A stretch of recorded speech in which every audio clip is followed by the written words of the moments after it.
Welcome to another video with new stories from Ethiopia, Somalia and Eritrea. Firstly, Somalia viewers, where Al-Shabaab has launched a campaign of target killings in the past 2 weeks. Three top Somalia's officials have been targeted by Al-Shabaab in three separate attacks. Secondly, we have a new story from Ethiopia viewers. It's about Ethiopia. It's from a town which is in Somalia, but it's on Somalia-Ethiopia border.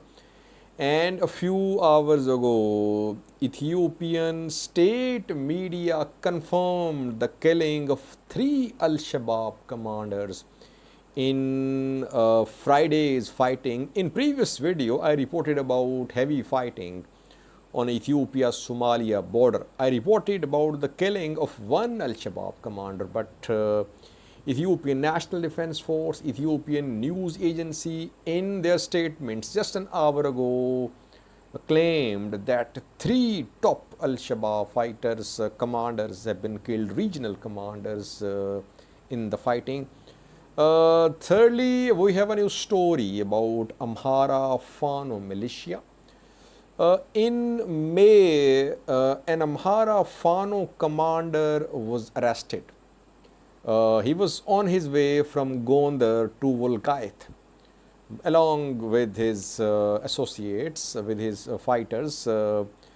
He wanted to enter Volkayth. Back then, there were rumors being spread that Ethiopian government was going to hand over Volkayth to Tigray Defense Force, and militias and regional forces were being told by the government to withdraw from Volkayth. So he tried to enter Volkayth. He was arrested, though he was granted bail, but he was not released. But today, reportedly, he has been released. Fourthly, we have a new story about some key meetings which happened in Addis Ababa, Ethiopian capital. US Special Envoy to the Horn of Africa, Mike Hammer, has arrived in Ethiopia, and he has held some meetings not only with Ethiopian government officials like Demeke and others, but he has held some meetings with Oromo politicians too. It seems that now Oromo politicians are also stakeholders when it comes to peace and stability, lasting peace and stability in the Horn of Africa. Western diplomats, American officials, they are taking these Oromo politicians on board too. And lastly, a new story from Eritrea. Eritrean opposition diaspora groups tried to stop a festival in Sweden, but the festival could not be stopped, and the festival is underway. Now a new campaign is being launched against another festival due to be held in coming days in the US.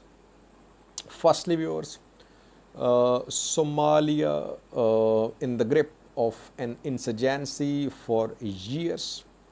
Al-Shabaab is in control of large territories of Somalia. It's a state within a state.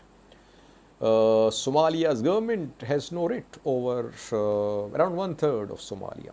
Hassan Sheikh, newly elected president, has been announcing since he was elected on the 15th of May that his government will not talk to Al-Shabaab, and major operations will be launched against Al-Shabaab. Al-Shabaab will be countered. Though we have not seen any coordinated operation so far involving regional, local and international partners. Meanwhile, Al-Shabaab has now launched a campaign of target killings. Top Somalia's government officials who are known for fighting Al-Shabaab are being targeted. This month, three top Somalia's government officials have been killed. On the 16th of July, in Gulmudug state of Somalia, head of immigration Ilmi Ali Gulid was killed in an attack. Then 2 days ago, on Wednesday, on the 27th of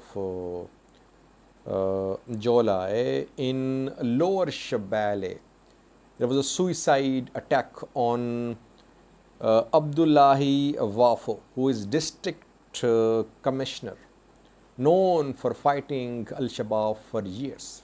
He was killed too. And then today, in southwest state of Somalia, Minister of Justice, Regional Minister of Justice Hassan Lagbar was targeted when he was coming out of a mosque after offering Friday prayers. He has been killed along with his son. So 3 top Somalia's officials have been killed in recent days in target killings.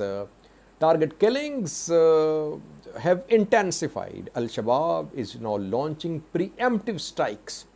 Target killings are being launched and key facilities are also being targeted, could be targeted in coming days. So far, no joint operation, no large-scale operation announced by Somalia's government of Hassan Sheikh. The government could not finalize the cabinet so far. 2 months have passed, and so far, Prime Minister Hamza Abdi Bare is without cabinet. Hassan Sheikh has travelled to 7 countries, but in Somalia, PM Hamza Abdi Bare is without a cabinet. Secondly, viewers, an update for you on the fighting on Somalia-Ethiopia border. This morning, Friday morning, Al-Shabaab fighters carried out another attack, third attack on Ethiopian Somali Leo police bases in Somalia, in Ato town of Bakul region, Somalia. Al-Shabaab fighters carried out an attack. Hundreds of Al-Shabaab fighters were involved in this attack. Ethiopian National Defense Force and Somali region Special Force countered this onslaught by Al-Shabaab fighters. And today, just an hour ago, Ethiopian news agency, state news agency and Ethiopian National Defense Force, Ethiopian Army released statements about this attack. The attack has been completely repelled. Government says that Al-Shabaab has suffered tremendous loss in this attack. More than 100, around 150 Al-Shabaab fighters have been killed. Ethiopian government is claiming that 3 top Al-Shabaab commanders have been killed. We mentioned the death of 1 commander in the previous video, Fuad Shengole, who was seen in Ato town a few days ago after the start of Al-Shabaab's attack on Ethiopian territories. Fuad Shengole's death has been confirmed. It's not a rumor now, because Ethiopian government has officially claimed now that Fuad Shengole has been killed.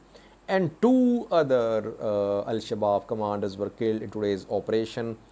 Abdul Aziz Abu Musa and Ubeda Noor Isa. These 3 commanders have been killed in Ato, and government says that everything is under control in Ato town. Ato is part of Somalia, but there is deployment of Ethiopian forces, especially Somali region's special force of Ethiopia in Ato. Ato is being treated as a buffer zone by Ethiopian government for years. And once again, Ethiopian forces have been deployed to Ato. Al-Shabaab is trying to dismantle, to remove Ethiopian forces from Ato, from Yid, but this attack on Ato has been repelled by Ethiopian forces. No news that Al-Shabaab has entered Ethiopia in today's attack. We'll keep you updating, viewers, because Al-Shabaab is now launching regular attacks on Ethiopian territories, on Ethiopian forces, their positions on Somalia-Ethiopia border. Thirdly, viewers, we have a new story from the Amhara region of Ethiopia. More than 2 months ago, Ethiopian regional forces from the Amhara region and federal forces launched an operation against Amhara Fano militia. Since then, thousands of the fighters of this militia have been arrested, disarmed, detained. A top Fano commander of Minilik Brigade was arrested in May. He was trying to enter Volkait, Western Tigray. He was arrested in Gondar. And since then, he's been in prison. I think he was granted bail once, but he was not released. But today, reportedly, he has been reunited with his family. His family has confirmed that Fano commander Anthony has joined the family. He was released on bail for 10,000 Ethiopian birds. You can see Anthony's picture on your screen. The Fano commander has been released on bail, though thousands of other Fano supporters, Fano fighters are in detention. Some are in the Amhara region and some have been relocated to neighboring regions of Ethiopia. Fourthly, we have a new story about some key meetings held in Addis Ababa, Ethiopian capital. Mike Hammer, US Special Envoy to the Horn of Africa, has arrived in Ethiopia. Today, firstly, he held a meeting with Demeke Mekonnen, Deputy Prime Minister and Foreign Minister of Ethiopia. You can see picture on screen of Demeke Mekonnen meeting Mike Hammer. It seems that Ethiopia is being run by Demeke Mekonnen these days because PM Abiy is nowhere to be seen. Just a few days ago, Russian Foreign Minister visited Ethiopia. Sergei Lavrov, he was welcomed, he was received, he was briefed by Demeke Mekonnen. After that, EU's special representative for the Horn of Africa, Annette Weber, visited Ethiopia again. She was briefed by Demeke Mekonnen. And now US Special Envoy to the Horn of Africa is in Ethiopia, and Demeke is briefing him on behalf of Ethiopia. So PM Abiy is nowhere to be seen. Country is being run by Demeke Mekonnen. Mike Hammer met Oromo leaders as well.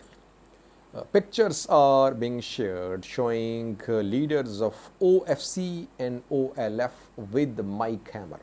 You can see the picture on your screen. The picture shows Daud Ibsa, leader of Oromo Liberation Front, political party, opposition party. Secondly, Professor Marira Gudina can be seen. He is leader of president of Oromo Federalist Congress, OFC, Jawar Bekele Garba party. So these two top Oromo opposition leaders met Mike Hammer at a hotel in Addis Ababa today. Oromo politicians, opposition politicians are now stakeholders. They are being treated as stakeholders when it comes to lasting peace and stability in the Horn of Africa. Just a few days ago, caucus of opposition parties, which is an alliance of opposition parties comprising OLF, OFC, and 9 other parties, held some meetings with foreign diplomats in Addis Ababa. And we know that Jawar Bekele Garba, on their foreign trip to the US, have held some meeting with US officials. So US government now sees Oromo politicians as stakeholders when it comes to lasting peace in the Horn of Africa, especially in Ethiopia. That is why meetings have been held. Daud Ibsa, it was being said that he is under house arrest, but he was allowed to travel to National Election Board of Ethiopia's office a few months ago. Then he was allowed to travel to attend the funeral ceremony of an Oromo figure a few weeks ago, and today he was allowed to hold a meeting with Mike Hammer. It means that he is not under complete house arrest. He is being allowed to move freely, it seems. So key meetings have been held in Addis Ababa, and Mike Hammer and other foreign diplomats from EU, from other countries, they are expected to visit Tigray as well. In coming hours, we could see them arrive in Tigray. It seems that EU, US, UN officials, they are trying to start the talks which are being prolonged due to some differences, some disagreements between Tigray and Ethiopian government negotiators. Lastly, viewers, we have a new story from the US. Eritrean opposition diaspora groups have been trying to stop an Eritrean festival which is underway in Sweden. Despite opposition from opposition groups, the festival could not be stopped, and the festival is in full swing. Hundreds are attending this festival. Avil Said, Eritrean poet, is also performing in Sweden. Meanwhile, a new campaign has been launched to stop another festival due to be held in Dallas, Texas in coming days. In Dallas, Texas, Eritrean diaspora community will organize a festival between the 5th and the 7th of August next month.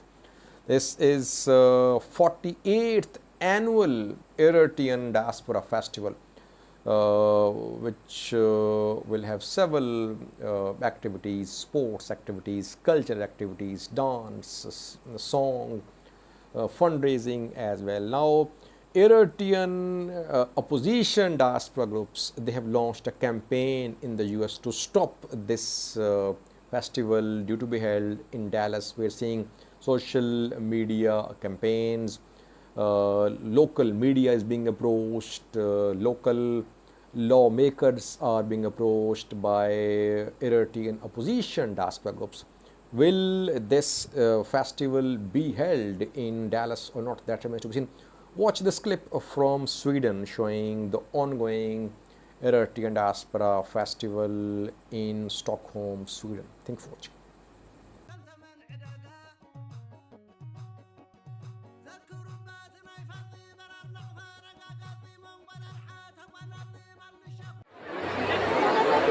أول سعيد أنت مزيو ونحن قلنا هيه أمشي ودن أنت عزي ونحن قلنا هيه حمتي أحد يسقى حد النت سلوز بلقو حد النت كاي ترفني حد النت إرتراوي من ما يتنقفوني